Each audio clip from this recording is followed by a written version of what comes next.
கர்த்தரும் இரட்சகருமாகிய இயேசு கிறிஸ்துவின் நாமத்தினாலே யாவருக்கும் வாழ்த்துக்களை தெரிவித்துக் கொள்கிறேன். ஒரு பெரிய பயணிகள் கப்பல் புறப்பட ஆயத்தமானது. அப்பொழுது அதன் கேப்டன் எல்லா மாலுமிகளையும் அழைத்து மேல் தொட்டிலே நிறுத்தி, இந்த பிரயாணம் சுகமாக அமைய வேண்டும், எந்த ஆபத்தும் நேரிடக்கூடாது, பத்திரமாக பயணிகளை நாம் கொண்டு போய் சேர்க்க வேண்டும், அவர்கள் ஒருவருக்கொருவர் பக்தி விருத்திக்கு ஏதுவான காரியங்களை பேசிக்கொள்ள வேண்டும் என்று நாம் ஜெபிப்போம் என்று சொன்னார். மாலுமிகளிலே கொஞ்சம் பேருக்கு பக்தியும் கிடையாது, விசுவாசமும் கிடையாது. ஆனாலும் கேப்டன் சொல்லுகிறாரே என்று சொல்லி அவர்கள் அந்த மேல் தட்டிலே வந்து ஜெபித்தார்கள்.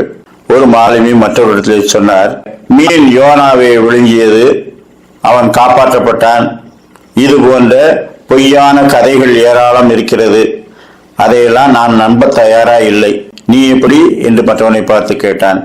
அவன், நானும் அப்படித்தான், கடல் எவ்வளவு பெரியது, அங்கே விழுந்த ஒருவனை நாமே காப்பாற்ற முடியாது, கரெக்டா ஒரு மீன் அவனை காப்பாற்றியதான், சரி இருந்துட்டு போகட்டும், கதை தானே என்று சொல்லிவிட்டார்கள். பல நாட்கள் பயணித்த பிறகு ஓரிடத்திலே ஒரு இடுக்கமான பாறை வழியாக போகும்போது ஒரு பனிப்பாறை அதன் மீது மோதி விட்டது. எனவே கீழ்த்தட்டிலே ஒரு தொலை விழுந்து விட்டது. அந்த தொலையின் வழியாக ஏராளமாக தண்ணீர் உள்ளே புக ஆரம்பித்தது. மாலுமிகள் எல்லாம் ஒன்றாக கூடி அந்த துவாரத்தை அடைப்பதற்கு எவ்வளவோ முயற்சி செய்தார்கள். ஆனால் அடைக்க முடியவில்லை. கடும் வேகத்தோடு தண்ணீர் உள்ளே வந்தது. கப்பலில் இருக்கும் அனைத்து எந்திரங்களையும் இயக்கி தண்ணீரை வெளியேற்ற முயற்சி செய்தார்கள். வெளியேறும் தண்ணீரை விட உள்ளே வரும் தண்ணீர் அதிகமாக இருந்ததுனால கொஞ்சம் கொஞ்சமாக தண்ணீர் சேர ஆரம்பித்து விட்டது. இனி கப்பல் மூழ்க வேண்டியதுதான்.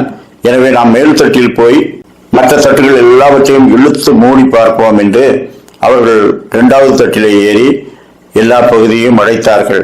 கேப்டன் மீண்டும் கூப்பிட்டு, நாம் ஜெபம் பண்ணுவோம், கர்த்தர் பெரிய காரியங்களை செய்வார் என்று சொல்லி நம்பிக்கை ஊட்டினார். இந்த 2 மாலுமிகளுக்கும் கோபம் வந்து விட்டது.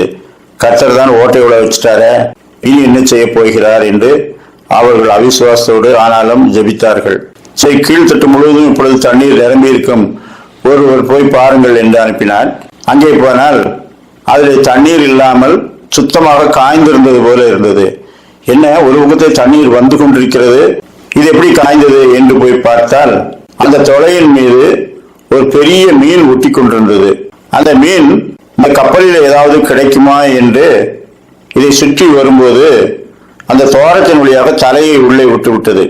அதன் பிறகு அதால திரும்பி போக முடியவில்லை, கடுமையாக சிக்கி கொண்டது. அது மிகப்பெரிய மீன். எனவே வெளியில் இருந்து யாரோ அடைப்பான் வைத்து அடைத்தது போல அந்த இடத்துல தண்ணீர் நின்று விட்டிருந்தது. அப்பொழுது இவர்கள் வேகமாக சென்று அந்த இடத்திலே வேறு பொருட்களை வைத்து அந்த துவாரத்தை முற்றிலும் அடைத்து கப்பலை காப்பாற்றினார்கள். அப்பொழுது ஒருவர் சொன்னார், கர்த்தர் மீனை கொண்டு யோனாவை ஒழுங்கு செய்து காப்பாற்றினார் என்பது சத்தியம். ஒரு மீனை கொண்டு ஒரு கப்பலையே அவர் காப்பாற்றி இருக்கிறார், நான் இப்பொழுது அவரை விசுவாசிக்கிறேன் என்று சொன்னார். சங்கீதம் 107:6-7. தங்கள் ஆபத்திலே கர்த்தரை நோக்கி கூப்பிட்டார்கள், அவர்கள் இக்கட்டுகளில் இருந்து அவர்களை விடுவித்தார், தாபரிக்கும் ஊருக்கு போய் சேர அவர்களை செவ்வையான வழியிலே நடத்தினார்.